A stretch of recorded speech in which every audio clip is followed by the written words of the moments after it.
Before I get started, I should let my fans know of something sad that happened. I was not selected to play the role of Cleopatra in the upcoming feature film. We fought a hard fight. We did everything we could, and I'm so proud of all the volunteers and the work we did. But I would like to wish Gal Gadot the best of luck in her role, and I'd like you to wish her well too. Now we turn our sights to the real prize, Joan of Arc. So let's get started, and I appreciate all of your help. Okay, quiet everyone. I'm influencing. Welcome to an all-new episode of the McFuture podcast, a Mistweeted edition. So today I'm going to do something a little bit different. I'm going to deconstruct the episode. And what that means is I'm going to do it by theme. So I cover usually a lot of different topics like innovation, economics, culture, all kinds of business and entrepreneurship strategies, philosophies. So this time I decided to break the tweets into those themes. So there's a special category that I'm almost never going to cover, but I'm going to cover today. Does anyone know of a profession where applicants can make grand promises, no one expects them to deliver on those promises, but you still get the job or a promotion? And then afterwards, you can claim that you did what you didn't do, and despite all kinds of obvious evidence that you didn't do it, it doesn't matter. No one cares. It's unbelievable what politics is. It's just a race to promise people what they want and never give it to them. This is why I feel angry at myself for following it. And if you don't, you're doing something wrong. So I follow it as sport, and I have this almost detachment from it. I try to see it like almost as an alien would see this ridiculousness. And that's really the game. None of these people follow through, or very rarely. And it's just a lot of nonsense, and a lot of nonsense people who couldn't have made it in any real professions. Anyway, let's talk about politics, but let's do it from a more philosophical perspective. And let's have a little fun with it. I laid out my feelings in the last episode begrudgingly. I'm not going to do a lot of politics. Once this election is done, I'm burying this topic unless something really important comes up. Because it's so top of mind for people, I'm going to give you some thoughts, but very original and different thoughts, I hope. First and foremost, as you can tell, I have not been treating this seriously. I wrote a satirical piece that satirized the debate between Pence and Harris. I called it Primetime Nap Time, Cop versus Cuck. In case you don't know what cuck is, that is someone who is emasculated by watching someone else have sex with his wife, typically. So I won't tell you who's who, but if you read the satire, I bet you could guess. And I will put my script against anything that Saturday Night Live did. But of course, you're not allowed to make fun of both sides equally. You're not allowed to be really, dig into people, especially not on network TV. And there are people who are doing good political satire, I guess. But realistically now, you're only allowed to make fun of Republicans. And I refuse to play by those rules. Anyway, you can look it up. I think it's really fun, and I had a good time writing it. I was watching the dueling town halls. I actually didn't watch the whole thing. I'll be honest with you. I watched like maybe 20 minutes and I was flipping back and forth. The nonsense. And it felt like job candidates who are sitting in the waiting room, and one turns to the other and goes, "Hey, what did she ask you?" "Well, what I think about rainbows and unicorns. How about you?" And he goes, "Why do I destroy everything I touch and then lie about it?" Cool. Good luck. So that's kind of how it felt. And it's not unfair, I guess. It's not undeserved. that Trump gets this kind of treatment, but I also don't think Joe deserves these kid gloves. And it's clear that the media wants him voted in, so they're really pushing hard and trying to squelch anything that shows him as, a doddering old man or some other gaffes or historical faux pas like passing legislation that put a lot of minorities in jail, that sort of thing. Anyway, you get the idea. I was thinking a lot about revolution. Certainly the word revolution is thrown around a lot, especially during Bernie's campaign and especially as, police precincts were being burned down in Portland, things like that. I thought about the ingredients of revolutions from historical books, just what I've seen around the world. So what are those 5 things? First is a charismatic leader. So you can't argue that Trump is that, maybe not to everybody, but if you watch him objectively, there's no one more entertaining. And he puts a crowd in a lather. And remember, you don't need everyone to revolt. In fact, it's usually a minority that's unhappy that revolts or some group of the population. It's not everybody. So he doesn't, or she doesn't have to be charismatic to all, but just to enough people. The second characteristic is some sort of compelling ideology. There are leaders in history that have rose up, whether it's under Islamist regimes, communist revolutionaries all over the world, in Asia, in Russia, in South America, or, Hitler, fascist regime. So there are compelling things about it. It has order. It has consistency. It has a lot of appeal in an uncertain time because it gives you certainty. It says, this is how the world works. It packages it up. And certainly socialism and communism, which are making a bizarre comeback, actually not that bizarre. I think capitalism screwed up in a lot of ways and opened the door for socialism and for communism to look appealing again. I don't think Trump, just to use him as an example, since he happens to be president and up for re-election, I don't think he has a compelling ideology. I think to some extent Bannon had some sort of ideology, but it wasn't very coherent. So I don't think he's a threat in that respect. I mean, he can't even hold down employees. I think he's had like 500% turnover in almost every cabinet position. The only one who won't leave is Pence. And I don't know what kind of weird relationship that is. The third thing is disenfranchised believers. When people feel like they're not being heard, when they're out of it economically, for example, they are desperate for people who appear to listen. And it's very easy to take advantage of people who either don't have something or think they want something else that they don't have, or see others having that thing and want it for themselves. And when you have a society like that, and certainly in that last one, when you're constantly exposed through social media to all kinds of things lifestyles you couldn't even dream of, people on yachts, people on, crazy vacations, people having cars where the doors open like this. And I think there've been a couple of attempts to make cars that are cheap that do that, but it ain't no Lamborghini. So when you have all that exposure and awareness of how the other, not half, to how the other half of 1% lives, all of a sudden that resentment settles in deep, even though people will likely never have that under any circumstances, but you can tap into it because that want and desire is there. The fourth thing is clear enemies. And certainly, not just Trump, but Democrats do this very effectively. To Trump, it's the Mexicans, the Muslims, the Chinese. He's identified clear enemies. And then you can direct your hatred towards these people. And through that hatred, you get this unity that empowers the leader who is creating that unity. And the same thing is happening on the far left, where it's the millionaires and the billionaires. Eventually, when Bernie became became a millionaire, he dropped the millionaires. There should be no billionaires.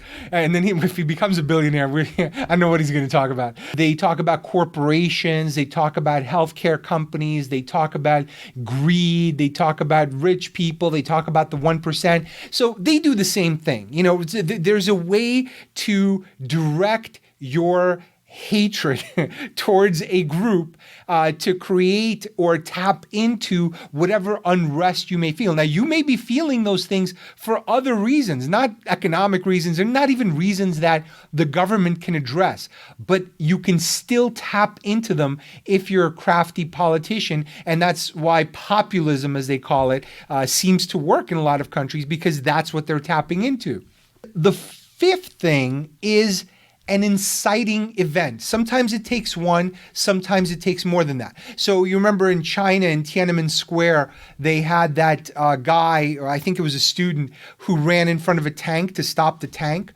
And here we've had tons of shootings and all kinds of things, but none of them have been taken advantage of the same way as the George Floyd murder was. As horrific as that event was, a lot of other forces joined together to make it especially inciting to people. Everyone was home. People weren't working. There was economic uncertainty. Everyone was connected online.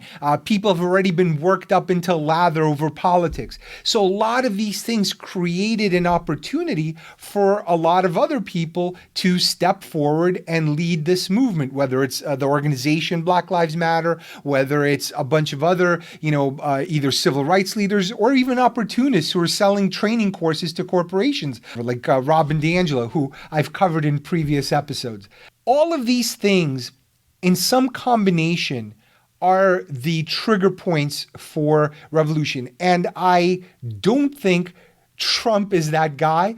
I don't think, obviously, Bernie is that guy, unless he finds the fountain of youth or something and is able to come back and run again or whatever. But I think there's a subtle revolution happening, and I think it's very subversive. And I won't cover it now. I promise to do that in a future episode. But I think the person to watch, honestly, is Alexandria Ocasio-Cortez.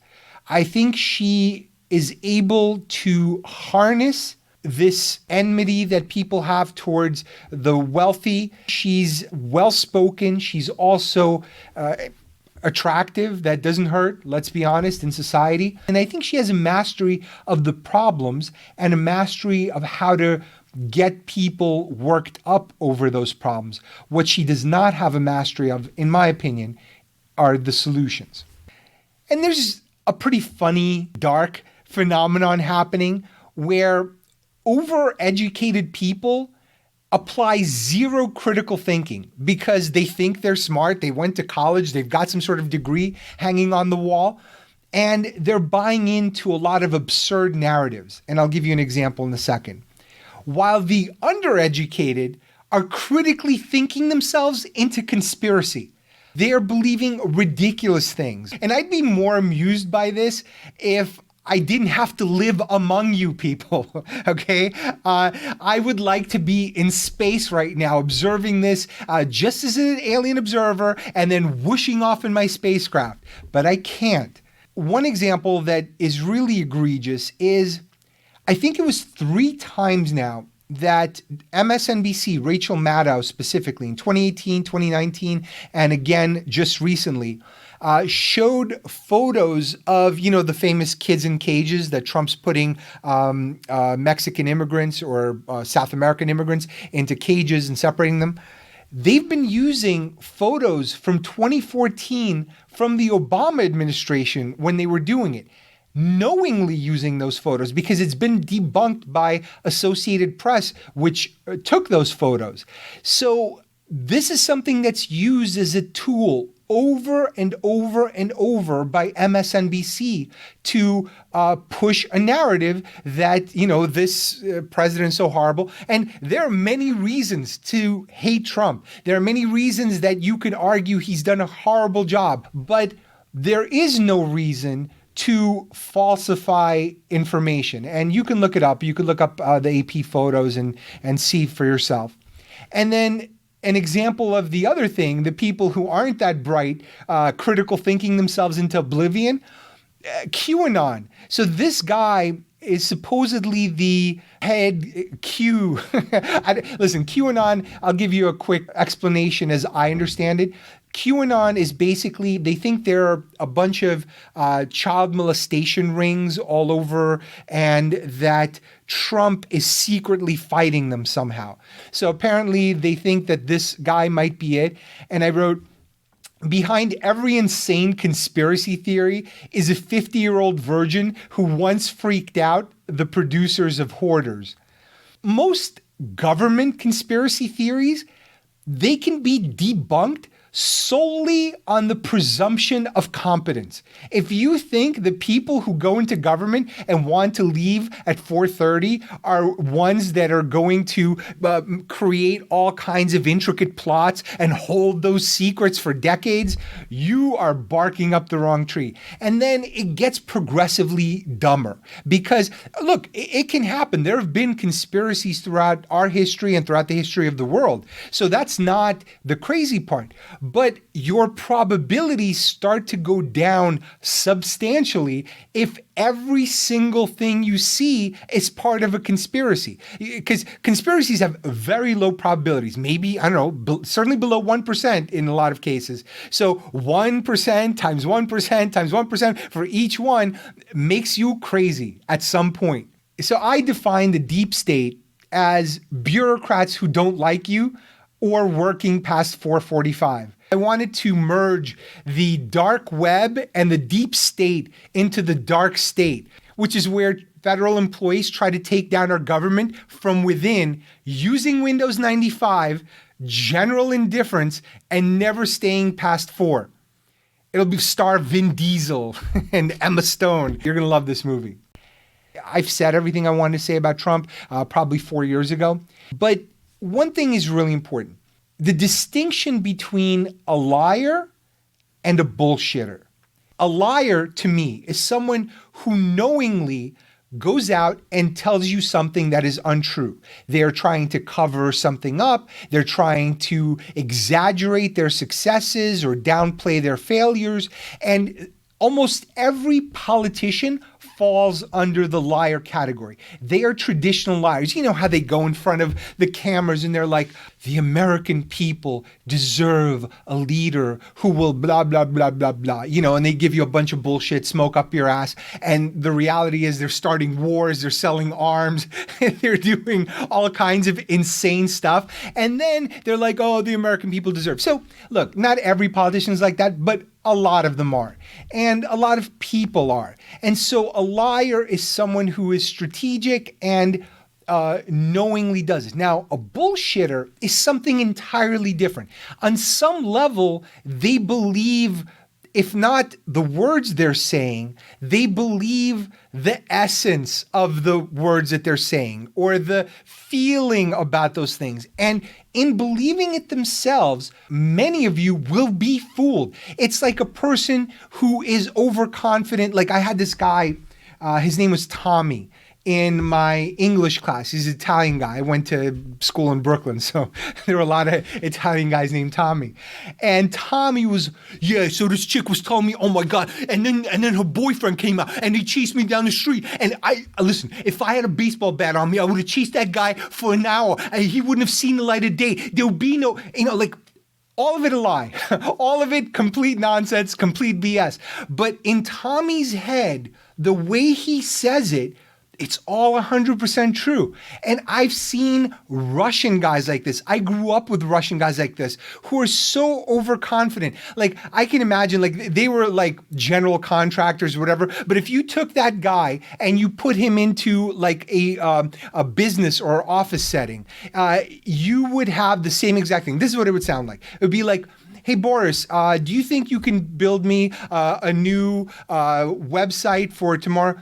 You want website? I build you best website. I build you website tomorrow and you will have everything. You will have social media. You will have Zoom networking.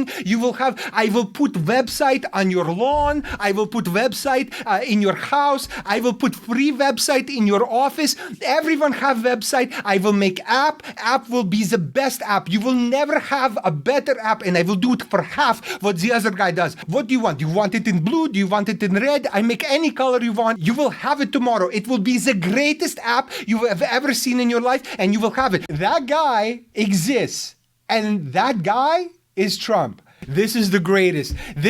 I am the most unbelievable negotiator. I am the smartest person.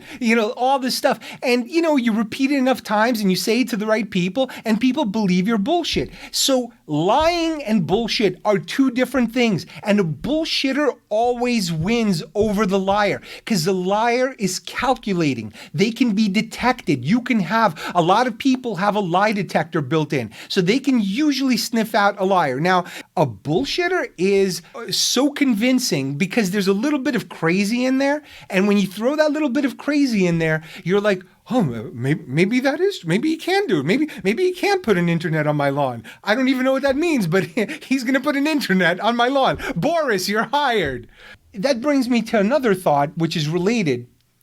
If you don't understand it, you can't beat it or you can't be it.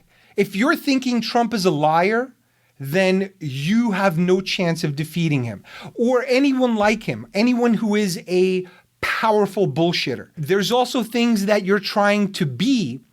And if you don't understand that, you can't be that either. A lot of people are trying to analyze, well, what made Steve Jobs Steve Jobs? What makes, this great ultimate fighter what he is? What makes this other athlete this great athlete? And you're always trying to deconstruct. But if you're not doing it properly, and if you're not looking especially at the underlying history, the motivations, all the things that are buried, the hard work, all the things you don't see, because you see the accomplishments, it's very hard to see the work and sometimes the psychological damage that went into making the person who they are. Whether it's Tiger Woods' dad or who is the dad for the Williams sisters, Mr. Williams, he was pretty damn tough on those two. So for every success that they have, they took a lot of abuse, not physically, but certainly in terms of their bodies and practice and all kinds of things.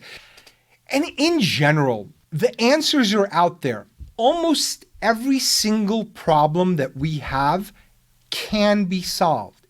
And there are people out there, intellectuals, visionaries, smart non-partisans who are in the hard sciences, in business. They have experience to help us optimize for both freedom, which is what right-wingers say they want, and public services, which is what the left typically want, and do it rationally. But here's the problem. We're never going to hear from them. Not in this climate. If every person who disagrees with you is going to get canceled, or if their ideas are immediately dismissed, it's very easy to put a label on someone and then dismiss them wholesale. And if you create that kind of environment, then guess what? The people who are good, who can actually help us, are never going to go into politics. They're never going to contribute to this process because it's too toxic. It's like when Trump appointed that task force of all of these executives, and then he said some crazy stuff, and all of them were like, oh, we're out. So the slightest thing scares them away. And guess what? As much as some people might hate some of these companies or executives, you use all their services and they're pretty smart people. That's not to say they should determine policy, but at the very least, we should be hearing what they have to say. And they're not going to be saying it if we're chasing them away with cancel culture and a whole bunch of other nonsense that basically attracts only sycophants and morons to public service. Voting. Voting. At some point, I wrote a piece where I said, why are we so eager for dunces to seal our fate, but not for Dalmatians to drive or raccoons to perform C-sections? Because it's all a sham. I know some people are genuine when they tell you to go out and vote, but does anyone for a second believe that if they thought getting more people out to vote didn't favor their candidate, that they'd be doing that? Of course not. Of course not. So it's a very obvious game that's being played, right? Because the numbers are in the Democrats' favor, so they want to get as many people out to vote.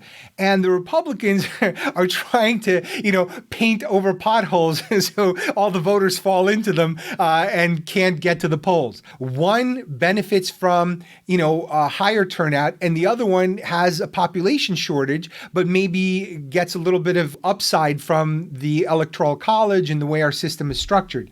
So it's a very obvious game. It's a very transparent game. So there's a lot of cynicism in this get out the vote campaign. That's not to say you shouldn't vote. In fact, I think if you're informed, you absolutely should vote. If you know nothing about the issues, I'd love for you to study up on those issues and then vote. But if you didn't and you're just throwing a dart, I don't care. In fact, I'd prefer you not to vote. That's my opinion. You can say that's elitist. You can say whatever. I don't care. I think you should know what you're doing when you're doing it. If you're making a choice, you should be informed on those options as best as you can. And in the end, herding sheep to the polls does for democracy what sacks of saccharin do to the malnourished. It's cynical and it's cancerous. Millions of uninformed voters don't strengthen our republic. Engaged, critical thinking citizens do. So the goal should not be, hey, get out the vote. It's how about creating informed citizens who will see no other choice but to vote. So you don't have to push a bunch of cows into trucks to go pull a lever somewhere for the guy or gal that you want. It's really cynical, and I'm getting sick of it. I'm sick of you people. There is a way that I thought of to do electronic voting really effectively. It could be done with bank single sign-on. The way that would work is you would sign in to a voting app or a voting website pretty much the same way you sign in with Facebook or with Google credentials to all these different services. You know how they have that sign in with Facebook button or sign in with Google? Now, what if they had a similar button to sign in with your bank credentials? Now, banks, listen, no one's perfect, but at this point have the best security and the best authentication, which means knowing that you're you. And so if we used their login, so whatever bank you have, you just go to this voting website and you sign in with that bank.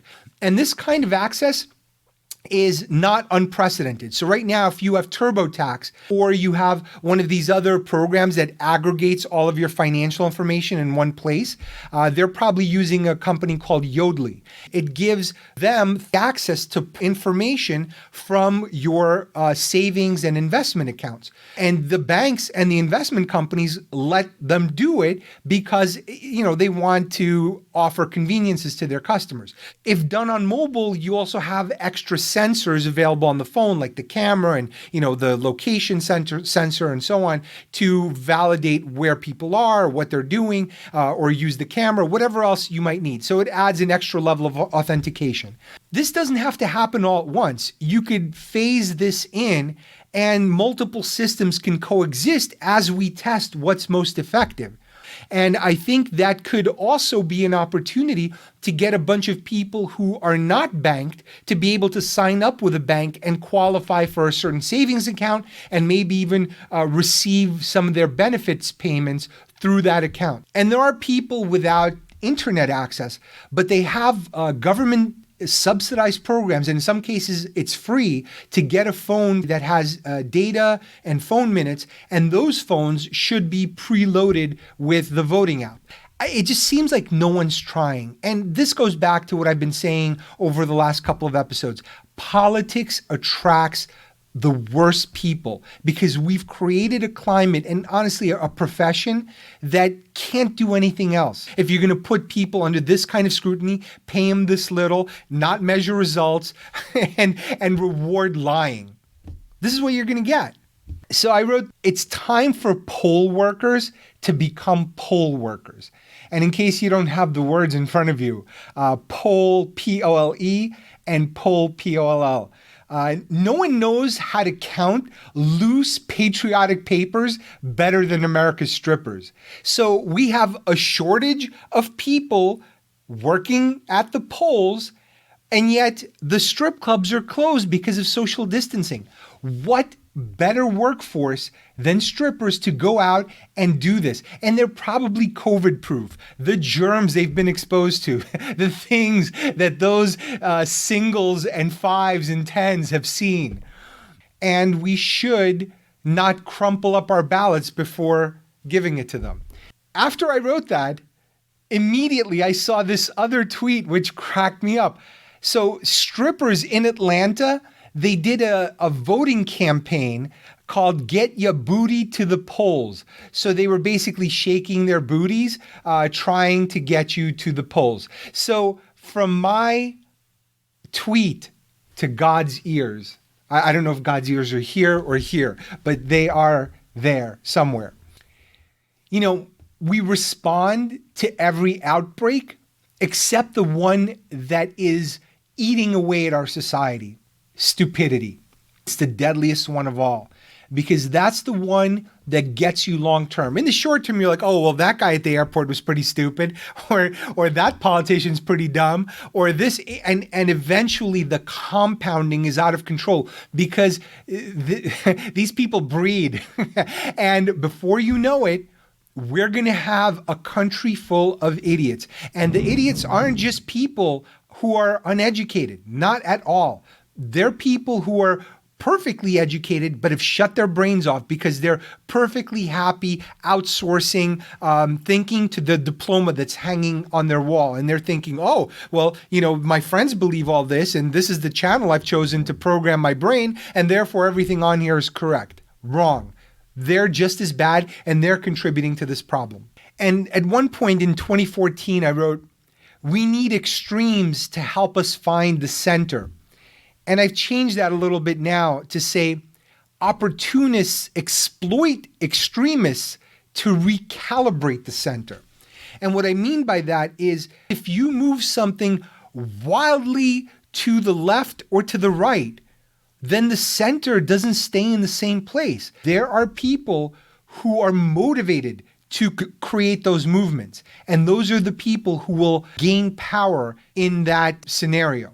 Things are moving wildly right now, and I think there are people who are not paying attention who should be. I was noticing on Twitter how over the 24 hours after Ruth Bader Ginsburg died, everyone suddenly became a judicial scholar. Just yesterday, these people were Googling habeas corpus. There's no insight to be gained from these cookie cutter opinions. If there are people who are real experts, well, let's listen to judicial experts. But there's a lot of people with very little expertise, and I'm including myself in this. So I'm not going to give you my opinion on the Supreme Court because I don't know enough, and I refuse to do the work required because there's too much work to be done.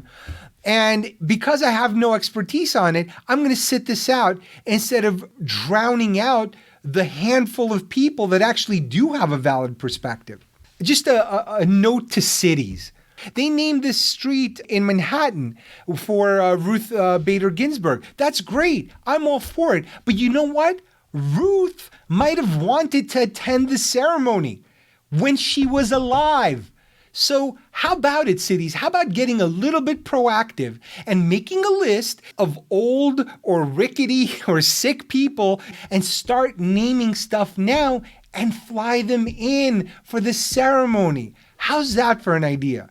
So they could actually enjoy the honor. Of course, someone would have been peeing on the sign while she was being given the award.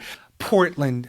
Oh man, Portland is a really special place. I mean, you know, they have a woman who's running for mayor who wears a skirt that has photos of Chairman Mao, who murdered how many people? I think it was something like 100 million. I don't know the exact number. I'd have to check. But millions and millions, way more than Hitler.